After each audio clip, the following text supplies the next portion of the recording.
A couple of black bears were feasting on the carcass of a deer right before him, and he paused for a moment to study them, somehow inclined to do so, taking in nature's cruel beauty, the desperate need to kill in order to survive.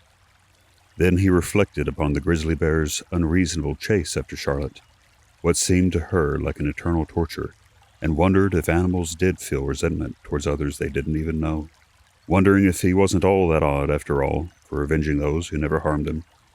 They were all equal beasts, perhaps, some more estranged from instinct than others. Her cries slashed through his thoughts with an echo, still remaining engraved within his memory, sobbing in sheer devastation over Finn's critical condition, wilting and writhing into a ball of defeat, unable to grasp how she could possess such empathy towards an animal in struggle. Wasn't this part of nature's cold way? Didn't they all have to struggle? And who was there to care? Who was there to care in that hollow cellar? Yet, deep down, there was bravery and kind-heartedness that he admired in her, risking her life for a horse with all her heart and soul. And then he wondered why he risked his own life to save him for her, why he ever risked his life to save her.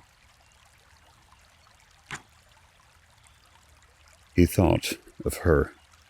He still did. And in that thought his fingers flexed tightly, urging him to slither them within the saddlebag. They did, tremulously reaching for his notebook. Crinkled leather, weathered strings wrapped around it. He fumbled it out, pressed it against the cantle, and dreaded to flick it open, to leaf through the pages, to perceive the remnants of his soul printed upon them.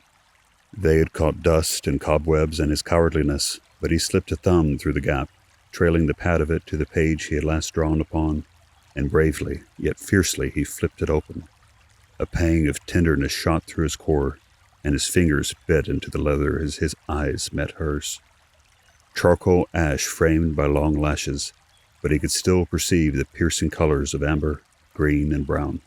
He stroked them with a quivering finger and traced the contours of her face, carved within the paper, halting at her lips.